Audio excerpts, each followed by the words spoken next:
Hello दोस्तों, नमस्कार। स्वागत है आप सभी लोगों का हमारे यूट्यूब चैनल पर। दोस्तों, जैसे कि आप सभी मित्र लोग जो उत्तर प्रदेश पुलिस भर्ती की परीक्षा में फिर से जोरदार तरीके से कर रहे होंगे, इसी सेगमेंट में हम लोग जीएस और जीके के जो बिना ब्रेक के मतलब नॉन स्टॉप 51 प्रश्नों को लगातार सॉल्व कर रहे हैं, प्रतिदिन सॉल्व कर रहे हैं। और आज ये हमारा प्रैक्टिस नंबर 4 है और इसमें हम लोग 51 प्रश्न देखेंगे कि आखिर जीएस और जीके के कौन से ऐसे 51 प्रश्न हैं जो हमारे लिए महत्वपूर्ण स्थान रखते हैं।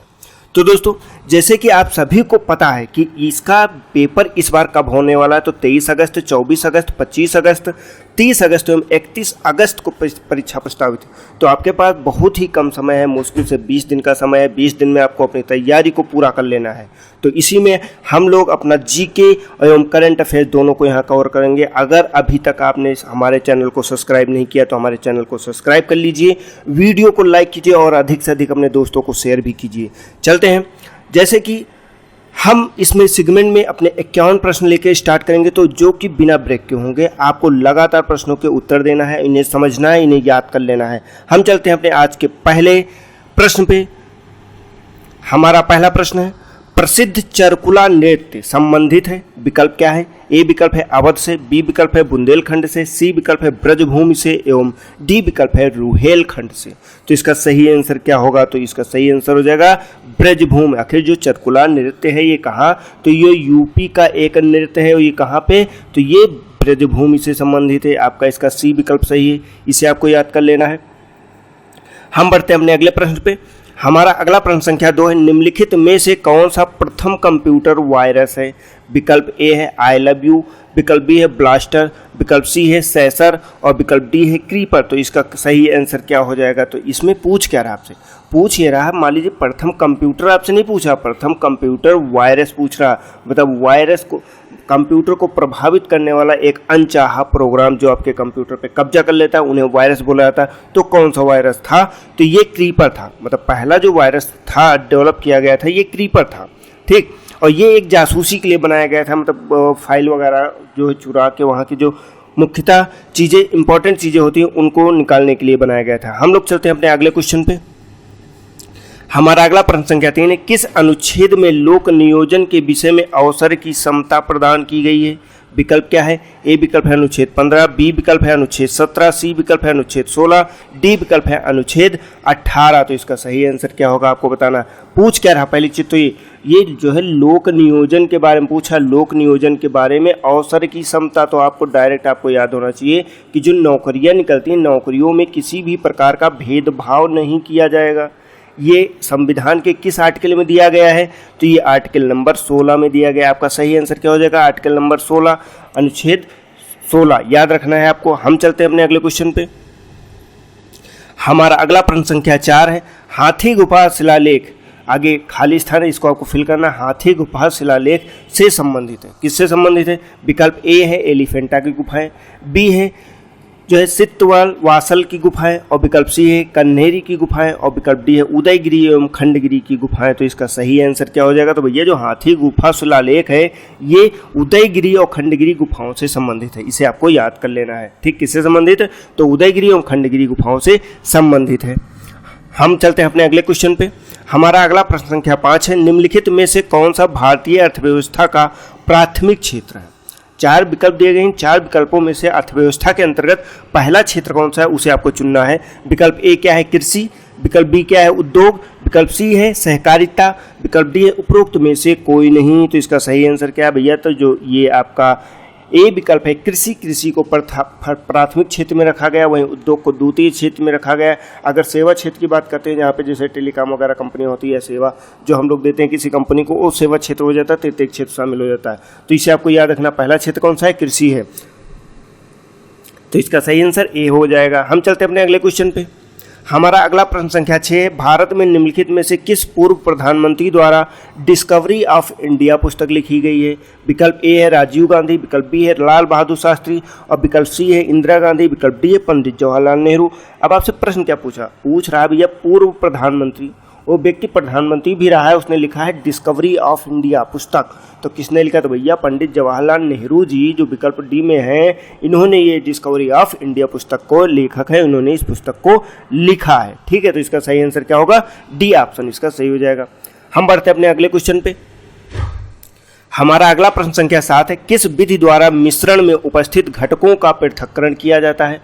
विकल्प ए है वाष्पीकरण विधि द्वारा, विकल्प बी है चुंबक द्वारा पृथक्करण, विकल्प सी है क्रिस्टलन विधि द्वारा, विकल्प डी है कि पृथक्करण द्वारा। प्रश्न क्या पूछ रहा है कि मिश्रण में अगर उपस्थित जो घटक है उनका पृथक्करण आखिर कैसे करेंगे, हाउ, तो वही आपसे यहाँ पे पूछ रहा है। तो किससे? तो ये आपका क्रिस्टलन विधि द्वारा जो है पृथक्करण किया जाता है, ये आपको याद रखना है। ठीक, देखिए पृथक्करण तो सब तरीके से हो सकता है, वाष्पीकरण भी द्वारा हो सकता है, लेकिन कैसे होगा? वाष्पीकरण वहाँ पे हो सकता है जैसे मान लीजिए एग्जाम्पल हम देते हैं जहाँ पे पानी मिक्स हो, जैसे कि दूध में अगर पानी मिक्स है वहाँ पे आपको क्या करना है, हमें दूध और पानी को अलग करना, तो पानी को उड़ा देंगे, दूध हमारा खोया के रूप में अलग हो जाएगा, वो वाष्पीकरण विधि द्वारा हो जाएगा। चुंबक के द्वारा जहाँ पे जैसे लोहा वगैरह, रेत में अगर लोहा मिक्स कर दिया जाए वहाँ पे चुंबक के द्वारा अलग कर दिया है, क्रिस्टलन विधि हो गई और की पृथक्करण विधि हो गई। तो इस तरह से अलग अलग विधियां हैं और उन सभी में अलग अलग तरीके से अलग अलग चीज़ों को पृथक्करण किया जाता है। लेकिन यहाँ का इस प्रश्न का आंसर क्या होगा? तो क्रिस्टलन विधि द्वारा हो जाएगा। इसका सही आंसर सी विकल्प हो जाएगा। हम चलते हैं अपने अगले क्वेश्चन पे।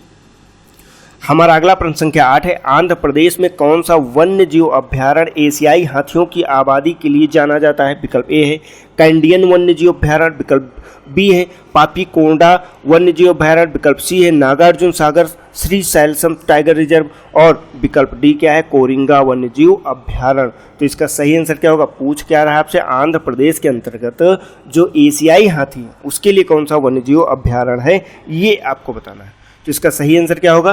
तो इसका सही आंसर आपका ए है, जो कैंडियन वन्य जीव अभ्यारण्य है ये कहाँ है? तो ये आंध्र प्रदेश में है और एशियाई हाथों की आबादी के लिए है।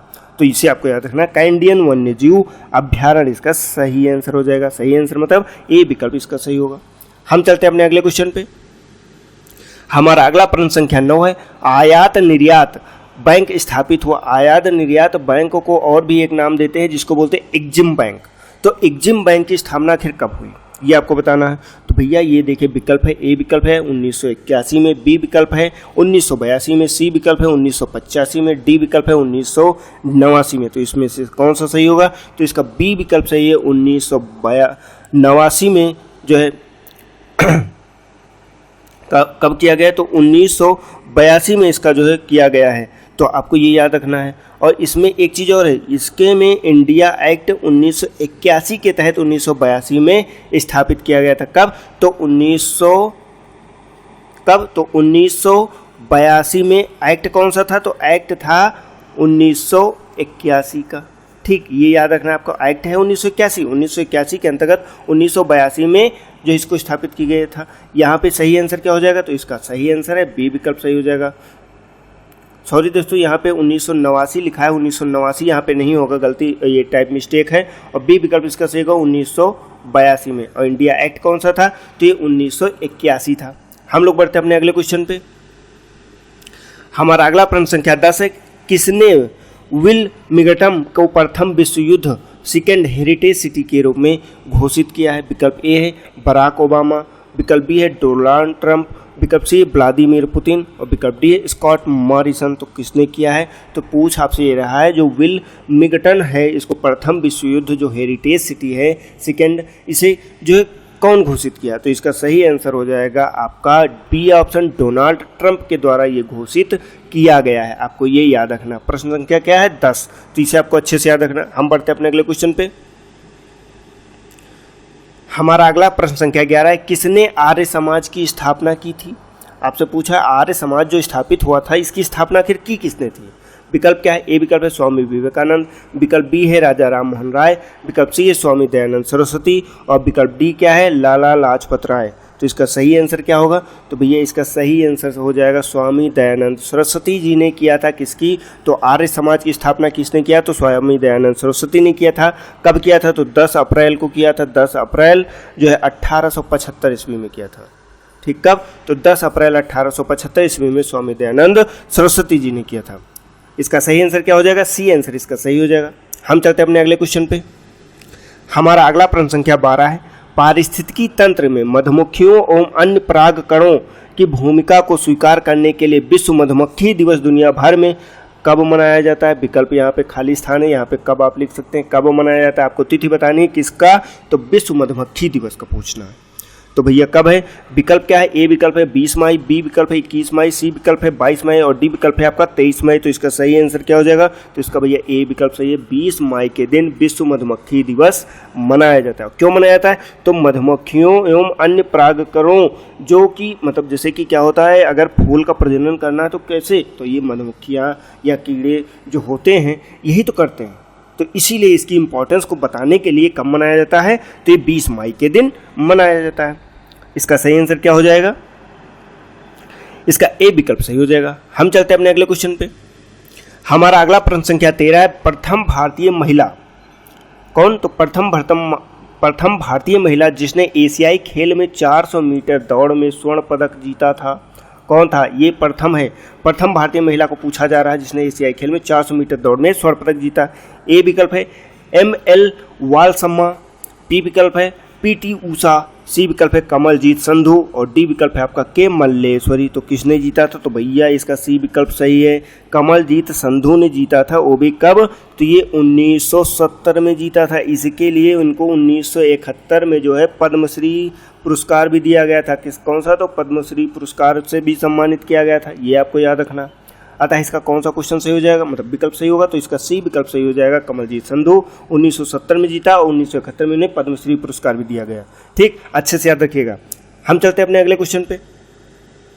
हमारा अगला प्रश्न संख्या 14 है, निम्नलिखित में से किस क्षेत्र में विशिष्ट उपलब्धियों के लिए पुलित्जर पुरस्कार दिया जाता है? विकल्प ए है खेल, विकल्प बी है औषधि, विकल्प सी है पत्रकारिता, विकल्प डी है फोटोग्राफी। देखिए यहाँ पे आपसे पूछ क्या रहा है, तो यहाँ से पूछा पुलित्जर पुरस्कार। तो भैया पुलित्जर पुरस्कार किससे संबंधित? तो भैया ये सी विकल्प इसका सही है, पत्रकारिता से संबंधित। तो इसमें दिया कब से जा रहा है? तो ये 1917 से दिया जा रहा है। ठीक, 1917 में पहली बार पुलित्जर पुरस्कार को आविष्कार किया गया था, मतलब देने की घोषणा की गई थी और तब से ये दिया जा रहा है पत्रकारिता में। अतः इसका सही आंसर क्या होगा? तो इसका सी आंसर सही हो जाएगा। हम चलते हैं अपने अगले क्वेश्चन पे। हमारा अगला प्रश्न संख्या 15 है, नवरोज किन लोगों का नववर्ष दिवस है? विकल्प ए है मुस्लिमों का, विकल्प बी है हिंदुओं का, विकल्प सी क्या है पारसियों का, विकल्प डी क्या है सिखों का। वैसे आपको ये चीज़ जानकर एक आश्चर्य होगा कि जो नवरोज दिवस होता है ये वर्ष में कब? तो वर्ष में 2 बार मनाया जाता है। कब? तो 2 बार मनाया जाता है। पहला कब होता है? पहले की बात करते हैं तो पहला होता है 16 अगस्त को। ठीक, दूसरे की बात करते हैं तो दूसरा कब होता है? तो 21 मार्च को होता है। मतलब नवरोज दिवस जो है मनाया जाता है किसके द्वारा? तो ये भैया पारसियों के द्वारा मनाया जाता है और ये वर्ष में 2 बार मनाया जाता है, एक 16 अगस्त को, एक 21 मार्च को। इसको आपको याद रखना, नवरोज दिवस। ये सही आंसर क्या होगा? सी विकल्प इसका सही हो जाएगा। हम चलते हैं अपने अगले क्वेश्चन पे। हमारा अगला प्रश्न संख्या 16 है, किसने कोशिका सिद्धांत का विस्तार किया और सुझाव दिया कि सभी कोशिकाएं पहले से मौजूद कोशिकाओं से उत्पन्न होती हैं? विकल्प क्या है? ए विकल्प है टी स्वान, बी विकल्प है M स्लेडेन और सी विकल्प है JE पुर्किजे और डी विकल्प है रुडोल्फ विर्चो। तो इसका सही आंसर भैया क्या होगा? तो आपको ये बताना है कि इसका सही आंसर है रुडोल्फ विर्चो। इन्होंने ही कहा कि जो कोशिकाएं हैं, मतलब पहली चीज़ तो कोशिका सिद्धांत दिया किसने? रुडोल्फ विर्चो ने। अगर आपसे पूछता है, डायरेक्ट प्रश्न पूछ ले कि कोशिका सिद्धांत को किसने प्रतिपादित किया, तो रुडोल्फ विर्चो ने किया। और अब इसी में क्या है, इनका सिद्धांत क्या था? क्या था कि कोशिकाएं जितनी भी होती हैं वो पहले से मौजूद हैं। मतलब जो कोशिकाएं पहले से जो सेल्स आपके बॉडी में हुआ या कहीं पे भी जो सेल्स हैं, ये पहले से जो मौजूद हैं वही सेल्स अन्य सेल्स का निर्माण कर सकती हैं। मतलब कोई नई सेल्स ऑटोमेटिक नहीं होती। अगर पहले से सेल्स नहीं है तो नई सेल्स का निर्माण भी संभव नहीं होगा। ठीक, तो इसीलिए ये याद रखना है आपको, किसने दिया था? तो रुडोल्फ विर्चो ने दिया। अतः इसका सही आंसर क्या होगा? तो डी विकल्प इसका सही हो जाएगा। प्रत्येक कोशिका दूसरी कोशिका से उत्पन्न होती, ये इनका सिद्धांत था। ठीक, हम चलते हैं अपने अगले क्वेश्चन पे। हमारा अगला प्रश्न संख्या 17 है, सार्क की पहली बैठक कहाँ हुई थी? विकल्प क्या है? ढाका बांग्लादेश में, बी विकल्प है बेंगलोर भारत में, सी विकल्प है काठमांडू नेपाल में और डी विकल्प है आपका इस्लामाबाद पाकिस्तान में। तो भैया यहाँ पे आपसे पूछ क्या रहा? तो पूछ ये रहा है कि जो पहली बैठक हुई थी किसकी? तो पहली बैठक हुई थी सार्क की। ये कहाँ हुई थी ये आपको बताना। तो ये भैया इसका ए विकल्प सही है, ढाका बांग्लादेश में ही हुई थी। अब जैसे इसका सही आंसर क्या होगा? तो इसका ए आंसर सही हो जाएगा, लेकिन यहाँ पे कुछ और चीज़ें इंपॉर्टेंट है। जैसे कि क्या इंपॉर्टेंट है? तो जियाउर रहमान जो बांग्लादेश के जो है एक प्रसिद्ध नेता वहाँ के जो प्रधानमंत्री और राष्ट्रपति थे, उन्होंने कब, तो 1977 में क्या किया था, इसकी स्थापना का विचार रखा था।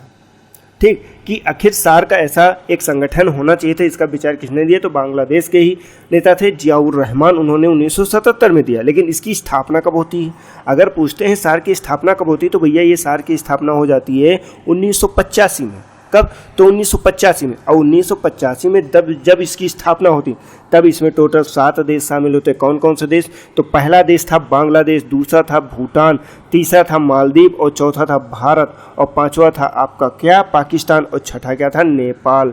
और नेपाल का काठमांडू ही इसका मुख्यालय बनाया गया। यहाँ पे ये भी प्रश्न आपको याद रखना कि सार्क का मुख्यालय कहाँ है, तो ये काठमांडू है। ठीक, तो ये आपका काठमांडू हो जाता है 6 नंबर। और 7 नंबर था श्रीलंका। लेकिन आगे समय बदला और 2007 में एक अन्य देश अफगानिस्तान को भी शामिल किया गया। तो अब वर्तमान समय में अगर सार्क में पूछा था 7 देश की जगह पे 8 देश शामिल है।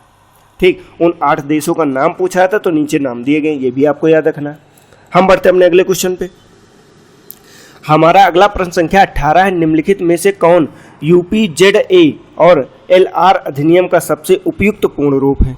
आपसे क्या कह रहा है, तो भैया कह रहा है UPZA और LR अधिनियम, ये आपसे पूछा है UPZA एवं LR अधिनियम का सबसे उपयुक्त पूर्ण रूप है। तो भैया कौन सा है, इसमें विकल्प ए उत्तर प्रदेश जिला प्रशासन एवं भूमि सुधार अधिनियम 1950, बी विकल्प है उत्तर प्रदेश जिला प्रशासन भूमि राजस्व अधिनियम 1950, सी विकल्प है उत्तर प्रदेश जमींदारी उन्मूलन और भूमि सुधार अधिनियम 1950 और डी विकल्प है उत्तर प्रदेश जमींदारी उन्मूलन एवं भू राजस्व जो है अधिनियम 1950। तो इसका सही आंसर क्या है, तो इसका सी आंसर सही भैया उत्तर प्रदेश यूपी और जेड जमींदारी उन्मूलन और भूमि सुधार जो है अधिनियम 1950, यही है UPZA एवं LR अधिनियम, ये इसका फुल फॉर्म, ये आपको याद रखना। अतः इसका सही आंसर क्या होगा, तो इसका भैया सी विकल्प आपका सही हो जाएगा। हम चलते हैं अपने अगले क्वेश्चन पे। हमारा अगला प्रश्न संख्या 19 है, सौरमंडल का सबसे छोटा उपग्रह कौन सा है, ये आपको बताना है। देखिए विकल्प क्या है, ए विकल्प है फोबोस, बी विकल्प है डीमोस, सी विकल्प है लेडा और डी विकल्प है फाडेलिया।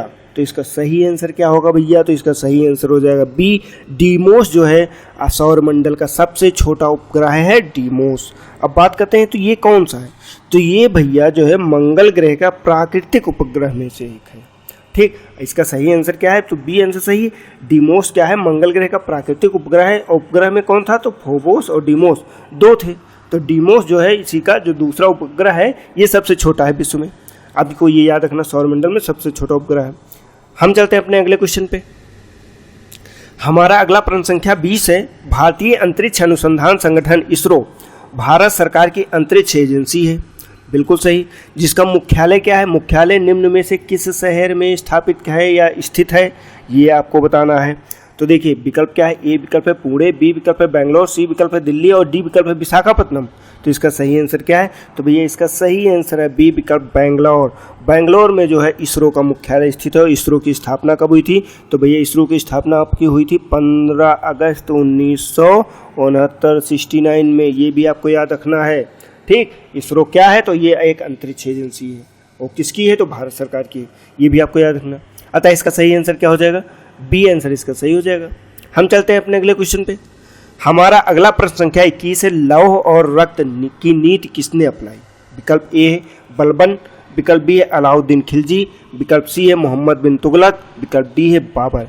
तो आखिर भैया लौह और रक्त की जो नीति है ये काफ़ी फेमस नीति है, ये किसने अपनाई, तो भैया ये सभी को याद होगा, ये बलबन के द्वारा अपनाई गई एक लौह और रक्त की नीति है, बलबन द्वारा अपनाई गई थी। ठीक, अतः इसका सही आंसर क्या हो जाएगा, तो ए विकल्प इसका सही हो जाएगा।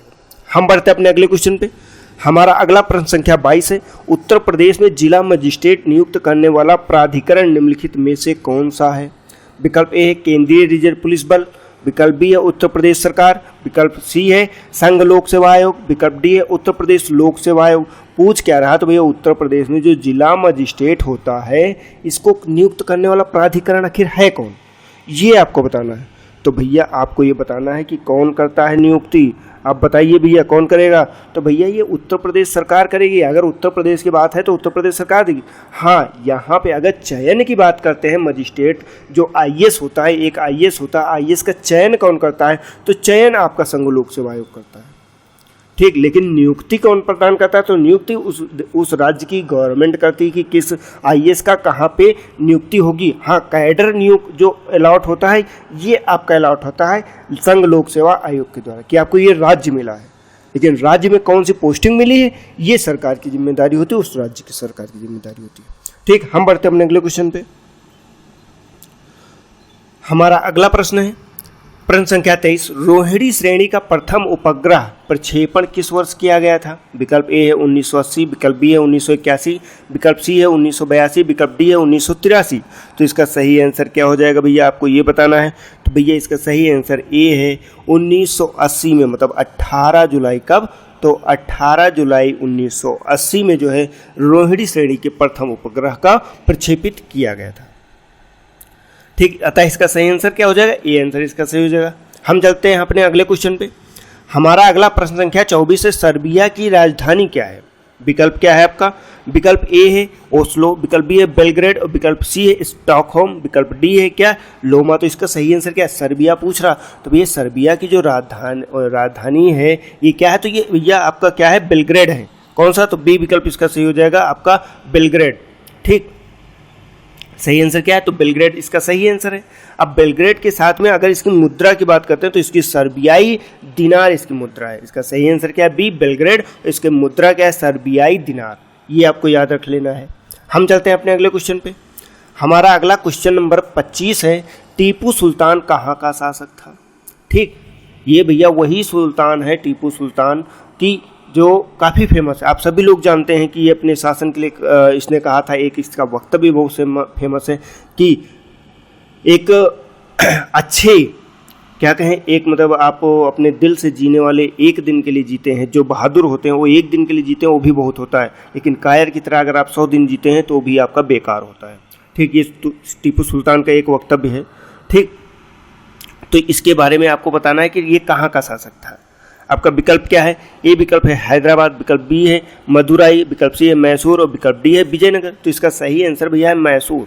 मैसूर का जो है टीपू सुल्तान शासक था, ठीक। तो अब एक चीज़ और इम्पॉर्टेंट है कि टीपू सुल्तान की आखिर मृत्यु की बात करते हैं तो कब हुई थी? तो ये भैया जो है चौथा आंग्ल मैसूर युद्ध चल रहा था, उसके दौरान 1799 ईस्वी में इसकी युद्ध के दौरान ही मृत्यु हो गई थी। तो ये आपको याद रखना। कब? तो ये आपका 1799 के दौरान हुई थी, इसे आपको याद रखना। हम चलते हैं अपने अगले क्वेश्चन पे। हमारा अगला प्रश्न संख्या 26 है, आंतरिक सुरक्षा विभाग निम्नलिखित में से किस मंत्रालय के अंतर्गत काम करता है? विकल्प ए है गृह मंत्रालय, विकल्प बी है रक्षा मंत्रालय, विकल्प सी है संसदीय कार्य मंत्रालय, विकल्प डी है गृह मंत्रालय एवं विदेश मंत्रालय। तो भैया आपसे पूछ क्या रहा है? ये आपका मोस्ट इंपॉर्टेंट क्वेश्चन हो जाता है। क्यों? क्योंकि पुलिस डिपार्टमेंट से संबंधित आंतरिक सुरक्षा प्रकोष्ठ या आंतरिक सुरक्षा जो विभाग है ये किस मंत्रालय के काम करता है? तो भैया ये गृह मंत्रालय के अंतर्गत जितनी भी सुरक्षा से संबंधित चीज़ें होंगी वो सब गृह मंत्रालय में जाती हैं, ठीक। तो इसे आपको याद रख लेना। अतः इसका सही आंसर क्या होगा? तो इसका ए विकल्प आपका सही हो जाएगा। हम बढ़ते हैं अपने अगले क्वेश्चन पे। हमारा अगला प्रश्न संख्या 27 है, तृतीय पंचवर्षीय योजना का काल क्या था? मतलब टाइम पीरियड आपका पूछा जा रहा है कि टाइम क्या था तृतीय पंचवर्षीय योजना का। ये जो आर्थिक हम लोग अपना आर्थिक नियोजन पढ़ेंगे वहाँ पे ये सारी योजनाओं का हम लोग स्पष्ट डिस्कशन करते हैं, वहाँ पे देखते हैं आर्थिक नियोजन मतलब इकोनॉमिक का ये क्वेश्चन है आपका, ठीक। तो ये कब था? तो भैया ये देखिए विकल्प क्या है? 1956 से लेकर 1961 तक का, 1961 से 1966 तक का, 1969 से तो 1974 तक का, या फिर 1974 से 1978 तक का। तो इसका सही आंसर क्या है? तो भैया 1961 से लेकर 66 तक का 5 वर्षों के लिए तृतीय पंचवर्षीय योजना जो है का काल था। अब कैसे? आप इस तरह से भी देख सकते हैं ना, 1952 से शुरू हुई थी। अब तीसरे की बात करें तो 5-10 साल बीत गए, तो इसीलिए 61 से 66 के मध्य कौन था? तो तृतीय पंचवर्षीय योजना थी। अतः इसका सही आंसर क्या होगा? तो बी आंसर इसका सही है। हम चलते हैं अपने अगले क्वेश्चन पे। हमारा अगला प्रश्न संख्या 28 है, निम्नलिखित में से न्यूजीलैंड को राष्ट्रीय मुद्रा कौन सी है? अब न्यूजीलैंड की इसमें राष्ट्रीय मुद्रा पूछ रहा है, तो भैया विकल्प है यूरो, दिनार, पाउंड या फिर डॉलर। तो इसका सही आंसर है डी विकल्प, जो है न्यूजीलैंड की राष्ट्रीय मुद्रा आपकी डॉलर है। इसे आपको याद रख लेना है, ये भी इंपॉर्टेंट क्वेश्चन है। हम बढ़ते अपने अगले क्वेश्चन पे। प्रश्न संख्या 29, संविधान का 92वां संविधान संशोधन संबंधित है, किससे संबंधित है? विकल्प ए है दल बदल से, विकल्प बी है आरक्षण से, विकल्प सी है निर्वाचन से, विकल्प डी है अल्पसंख्यकों के संरक्षण से। तो इसका सही आंसर आपका क्या हो जाएगा? तो भैया ये जो संविधान संशोधन ये लाया कब गया था? तो ये 1985 में लाया गया था और ये दल बदल से संबंधित था। ठीक, किससे? तो दल बदल। आपका सही आंसर क्या हो जाएगा? ए आंसर सही होगा और ये दल बदल से संबंधित है, ताकि जो व्यक्ति उस समय क्या था, एक लोकोक्ति फेमस थी, आया राम गया राम, मतलब शाम को नेता किसी और पार्टी में होता था, सुबह पता चलता था किसी और पार्टी में, जहाँ पे उसको फायदा मिलता था तुरंत वो दल बदल लेता था। इसी तरह से सरकार की अस्थिरता बहुत ज़्यादा थी और अस्थिर सरकार कभी भी जो है देश निर्माण में योगदान नहीं देती है। ठीक, तो इसीलिए जो है 1985 में 92वां संविधान संशोधन किया गया और दल बदल कानून लाया गया और इसके अंतर्गत एक अनुसूची भी जोड़ी गई, जिसको 10वीं अनुसूची आप लोग जानते हैं। 10वीं अनुसूची दल बदल से संबंधित है। ठीक, अतः इसका सही आंसर क्या होगा? तो इसका सही आंसर ए आपका सही है। हम चलते हैं अपने अगले क्वेश्चन पे। हमारा अगला प्रश्न संख्या 30 है, राष्ट्रीय मानवाधिकार आयोग के 15वें महासचिव निम्नलिखित में से कौन है? ठीक, विकल्प क्या है? एच.एल. दत्तू, विकल्प बी है न्यायमूर्ति अरुण कुमार मिश्रा, विकल्प सी है जयदीप गोविंद, विकल्प डी है ज्ञानेश्वर मनोहर मूल्य। अब देखिए यहाँ पे ये थोड़ा जो है क्या करंट का क्वेश्चन था।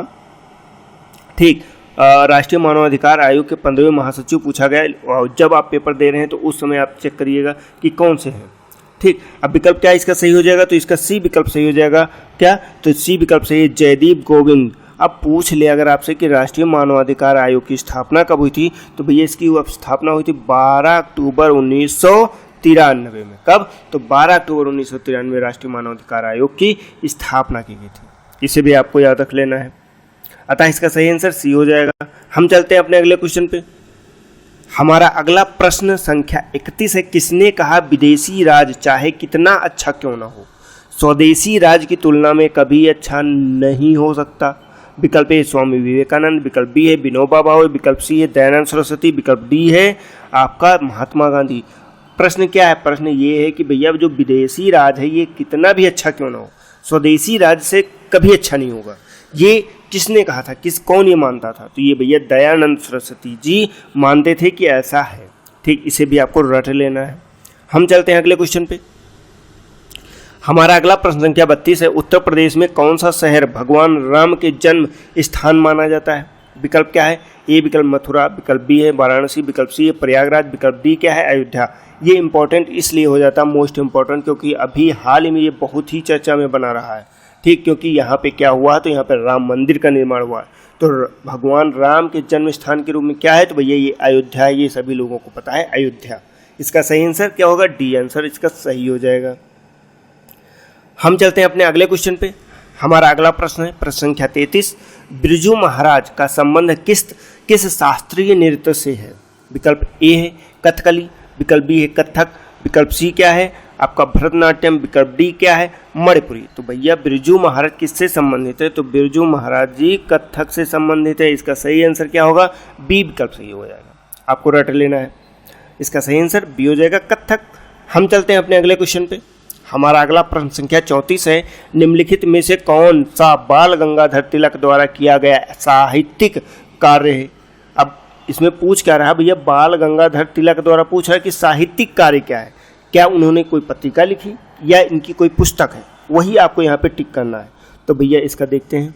विकल्प ए है dawn of the Vedas, B विकल्प क्या है द ओरायन, विकल्प सी है यंग इंडिया, विकल्प डी है the call to young India. तो इसका सही क्या है भैया, जो साहित्यिक कार्य है ये द ओरायन है, द ओरायन पुस्तक है, ये इन्होंने लिखा था, ये इनका साहित्यिक कार्य है। कौन? तो बाल गंगाधर तिलक जी, ये आपको याद कर लेना है। हम चलते हैं अपने अगले क्वेश्चन पे।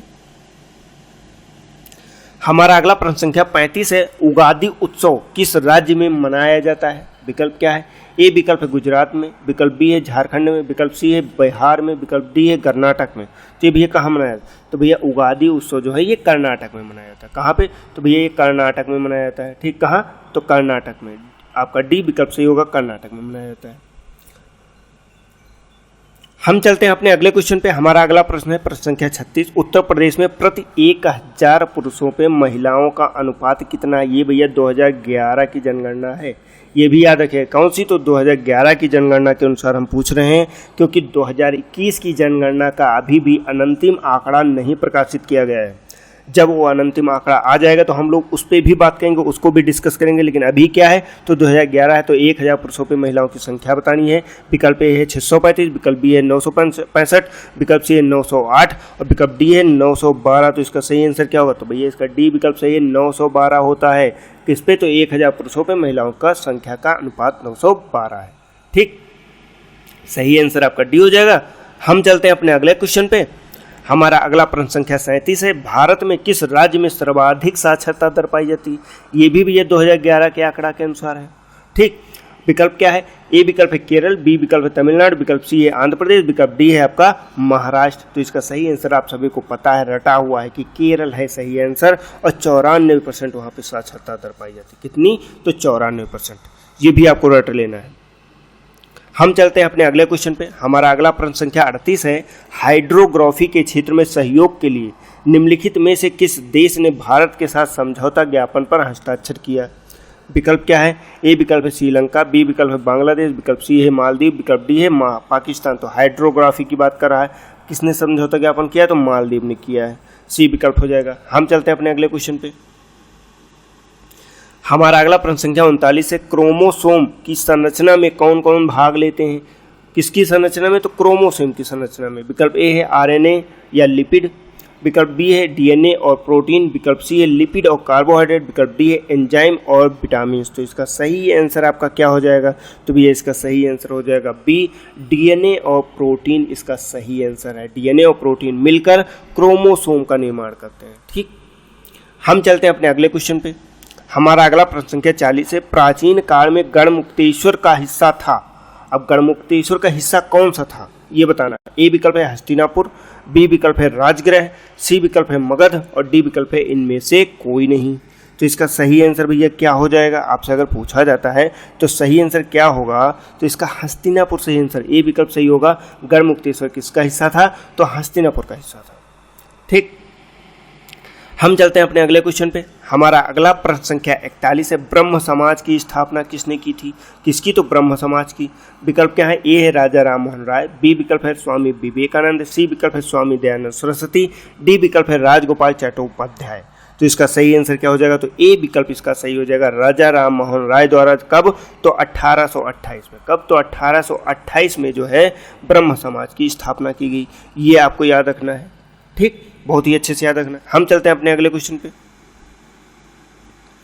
हमारा अगला प्रश्न संख्या 42 है। योग का वर्णन निम्नलिखित में से किस वेद में किया गया है? विकल्प क्या है? ए सामवेद, बी विकल्प है अथर्ववेद, सी विकल्प है ऋग्वेद और डी विकल्प है यजुर्वेद। अभी हम लोगों ने कुछ समय पहले ही अभी लास्ट या सेकंड लास्ट को वीडियो में इस चीज़ का डिस्कस किया था कि योग वेद का।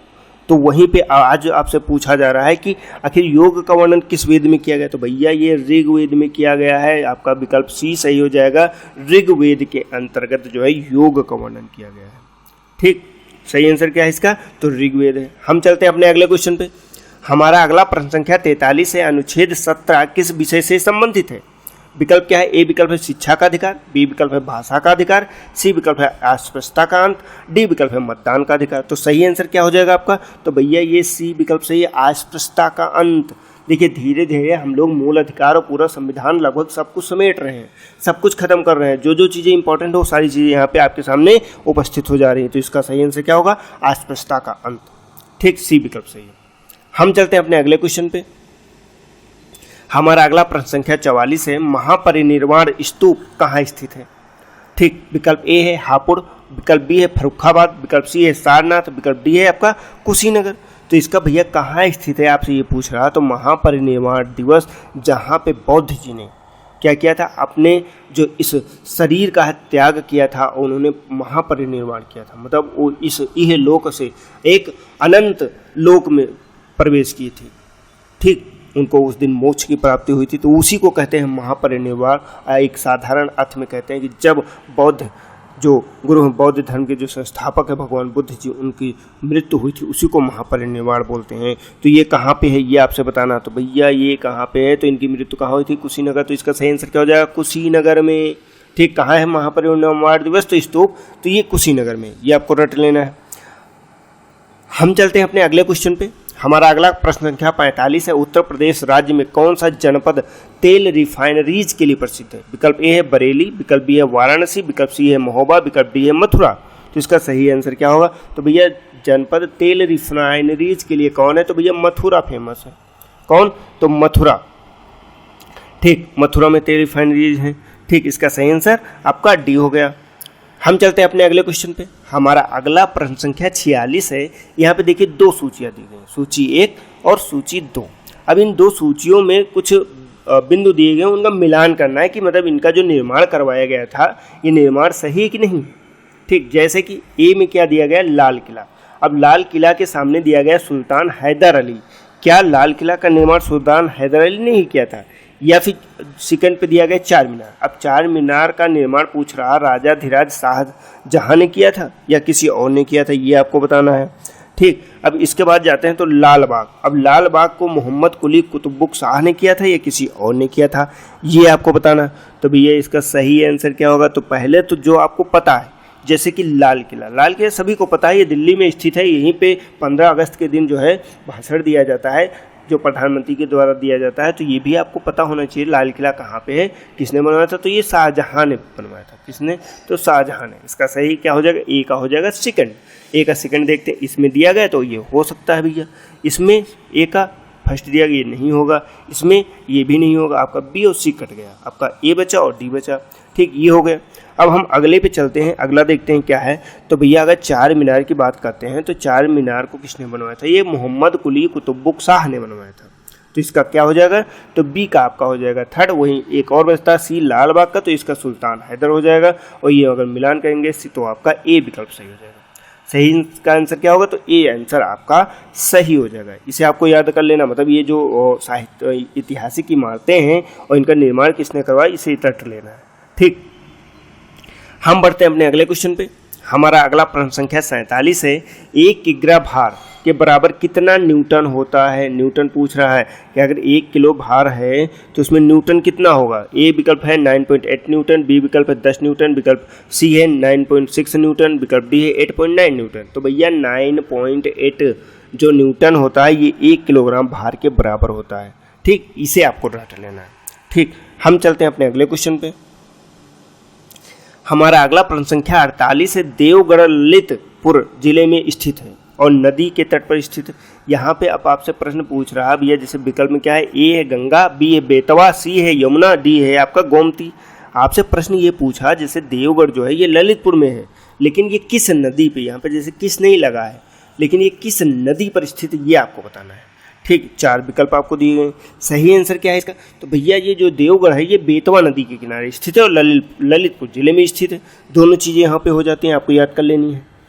ठीक, तो सही आंसर क्या है इसका, बी है। हम चलते हैं अगले क्वेश्चन पे।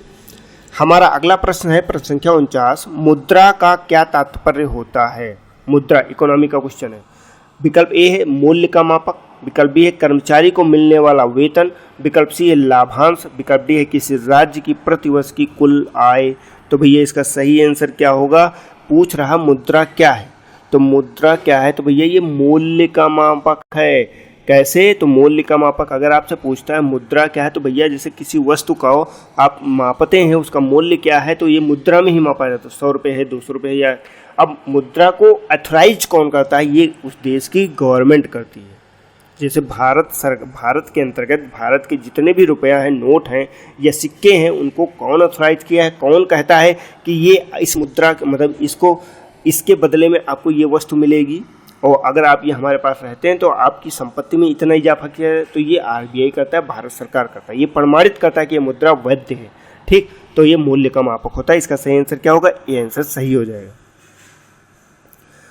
हम चलते हैं अपने अगले क्वेश्चन पे। हमारा अगला प्रश्न संख्या 50 है। चार्टर ने संयुक्त राष्ट्र के प्रमुख अंगों की स्थापना की। ठीक, संयुक्त राष्ट्र में कितने मुख्य निकाय या समितियां हैं। अब पूछ ये रहा है कि भैया संयुक्त राष्ट्र में आखिर निकाय और समितियां कितनी हैं। विकल्प भी दिया है, ए में है 7, बी में है 8, सी में है 6 और डी में क्या है तो 5। तो भैया इसका सही आंसर है 6। टोटल जो संयुक्त राष्ट्र के प्रमुख अंग हैं, प्रमुख अंग में टोटल 6 अंग हैं। ठीक, सही आंसर सी हो जाएगा। हम चलते हैं अपने अंतिम और जो है आखिरी प्रश्न पे। हमारा ये प्रश्न संख्या है 51। आखिर प्रश्न है उत्तर वैदिक काल में मृदभांडों में किस प्रकार के मृदभांड सर्वोपरि या वैशिष्ट सूचक हैं। कब की बात पूछ रहा है तो उत्तर वैदिक काल की बात कर रहा है। ठीक, विकल्प क्या है, ए है काले बर्तन, बी है लाल बर्तन और सी है चित्रित धूसर मृदभांड और आपका डी क्या है तो ये आपका कांस्य बर्तन है। तो आखिर उत्तर वैदिक काल के दौरान जो मृदभांड थे इनकी मुख्यतः विशेषता क्या है, विशेषता ही आपको बता देनी है। ठीक, यही आपको पूछ रहा कि विशेषता क्या है। तो भैया विशेषता ये थी कि इस समय जो है जो मृदभांड बनाए जा रहे थे ये चित्रित धूसर मृदभांड बनाने जाने लगे थे। इसका सही आंसर क्या हो जाएगा, सी आंसर इसका एकदम सही हो जाएगा। तो दोस्तों ये आज के हमारे 51 प्रश्न थे। इसी के अंतर्गत हम लोग नेक्स्ट वीडियो अपना जो है नेक्स्ट पार्ट लेके जल्द ही उपस्थित होते हैं नेक्स्ट डे। अगर अभी तक आपने हमारे चैनल को सब्सक्राइब नहीं किया और आपको लगता है कि इससे आपको प्रॉफिट हो रहा है तो हमारे चैनल को सब्सक्राइब कीजिए, वीडियो को लाइक कीजिए और अधिक से अधिक अपने दोस्तों को शेयर कीजिए। जितना ज़्यादा शेयर करेंगे उतना ही जो है आपका भी फायदा होगा, हमारा भी फायदा होगा। ठीक, अगर आप ये वीडियो हमारे एप्लीकेशन में भी करना चाहते हैं तो GS study Google play store पे मौजूद है। आप सर्च करेंगे इसी तरह का आइकन दिखेगा, वहाँ से आप डाउनलोड कर सकते हैं और वहाँ पे ये सारे वीडियो और इसकी पीडीएफ सब कुछ आपको वहाँ पे मिल जाएगा। ठीक, तो दोस्तों आज के लिए फिलहाल इतना ही। आपका दिन शुभ हो। मिलते हैं नेक्स्ट वीडियो में। जय हिंद, जय भारत।